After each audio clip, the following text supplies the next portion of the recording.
Assalamualaikum warahmatullahi wabarakatuh.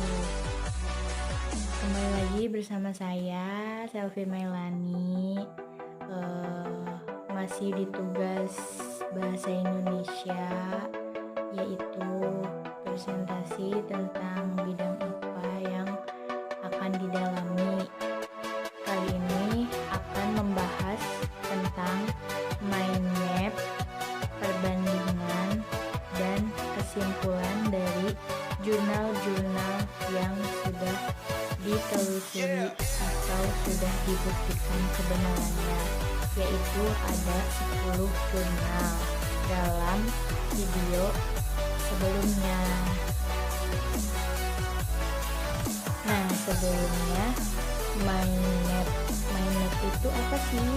Mind map yaitu proses pembentukan untuk memetakan suatu pikiran, untuk menghubungkan konsep permasalahan dan membentuk pemahaman ke tujuan menuju konsep pemahaman yang lebih mudah.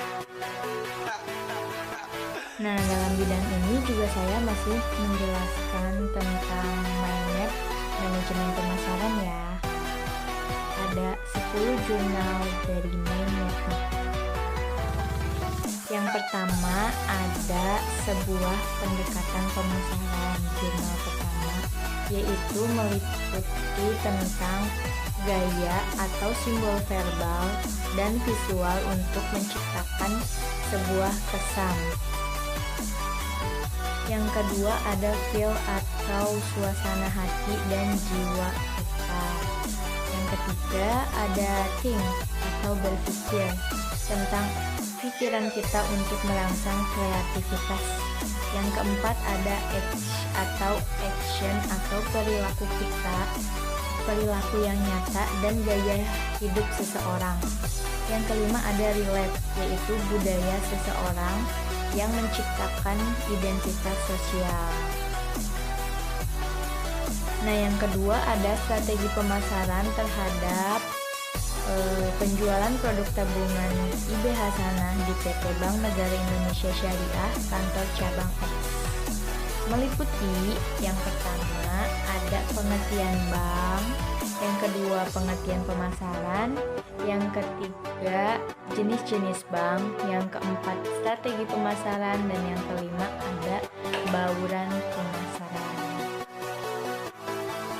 Di jurnal yang ketiga dengan judul pengaruh rancangan siklus harga, kepercayaan, dan keamanan terhadap pembelian produk fashion melalui online shopping.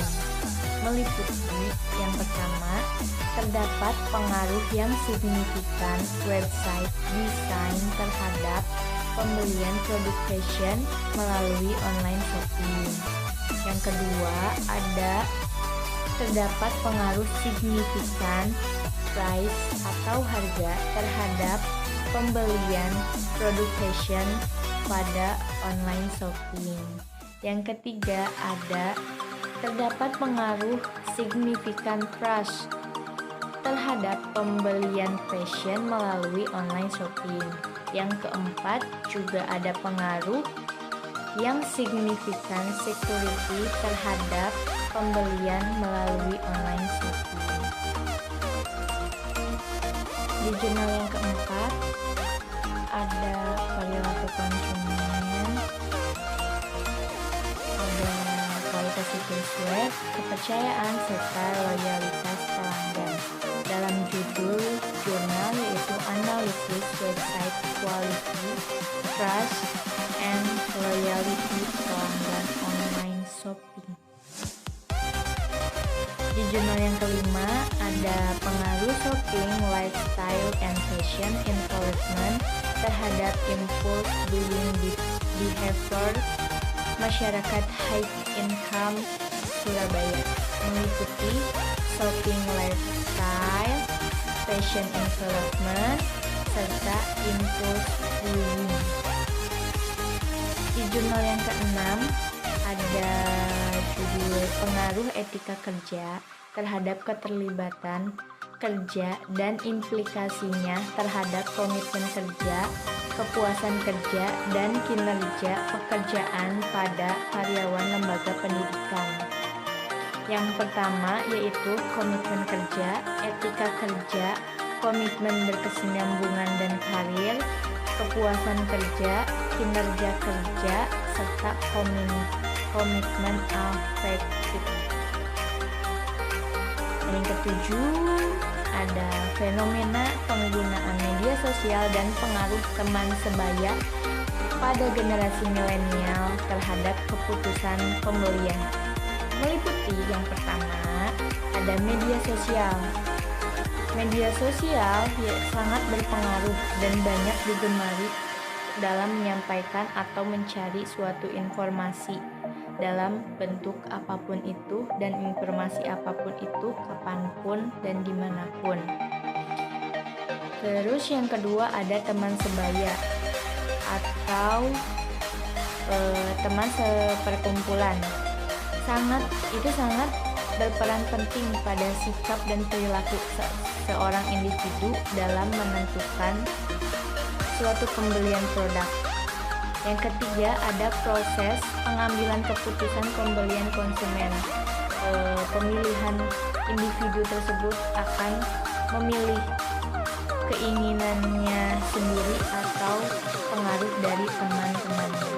Yang keempat ada perubahan teknologi dan informasi antar konsumen. Di jurnal yang ke-8 ada kualitas layanan internal yang memengaruhi kepuasan nasabah dengan menggunakan kualitas layanan eksternal sebagai variabel media.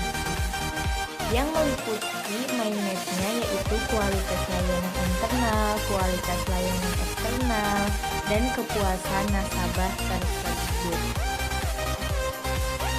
Jurnal yang ke-9 ada pengaruh pemasaran, jejaring sosial, dan keterkaitan konsumen terhadap niat beli konsumen.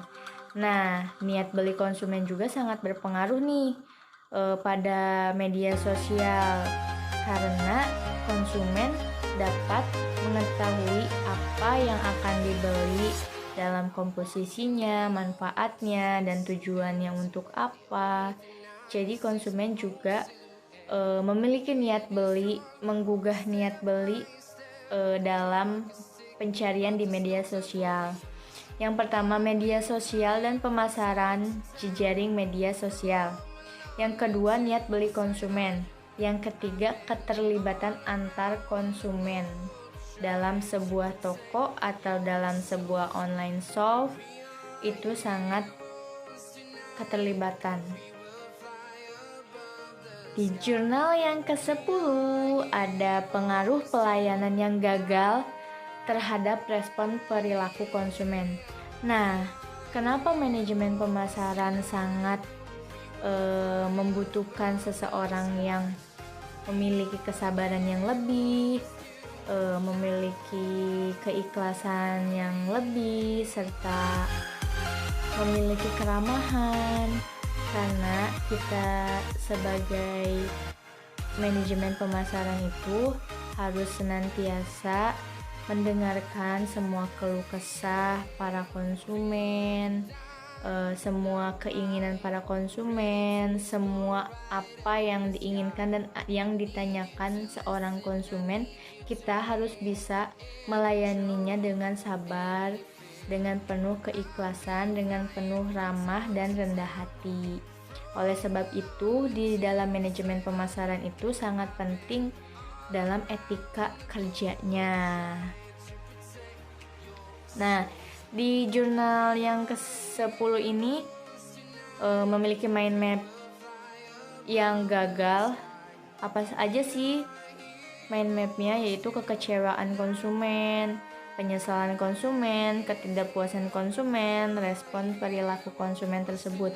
Nah, jika kita tidak melayani dengan sabar, jika kita melayani dengan judes atau berleha-leha. Konsumen juga tidak akan tertarik dengan apa yang kita tawarkan, dengan produk yang kita bawa, dengan produk yang kita jual, dan konsumen tersebut bakalan tidak akan loyal kepada kita. Dan konsumen tersebut jika sudah memiliki kekecewaan terhadap toko kita atau online shop kita, pasti akan mempengaruhi teman sepergaulan atau sepertongkrongannya. Oleh sebab itu, dalam manajemen pemasaran ini kita harus lebih berhati-hati dan lebih sabar dalam menghadapi segala macam konsumen.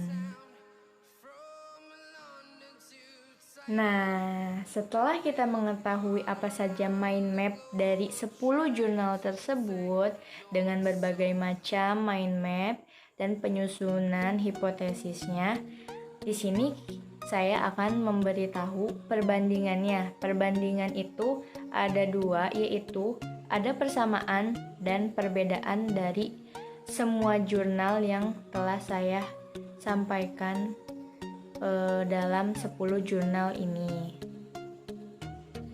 Nah, apa aja sih perbandingannya? Yang pertama, ada persamaan dari 10 jurnal yang sudah saya jelaskan. Persamaannya yaitu sama-sama membahas tentang manajemen pemasaran serta mempunyai tujuan yang sama, yaitu ingin memiliki usaha yang berkelanjutan dan berkesinambungan dan dapat memuaskan para konsumen yang telah mempercayai kepada tokonya, kepada online shoppingnya, dan agar mendapatkan konsumen yang loyal serta memberi kepuasan pelayanan serta tidak memberi kekecewaan sehingga dapat menarik konsumen yang lainnya.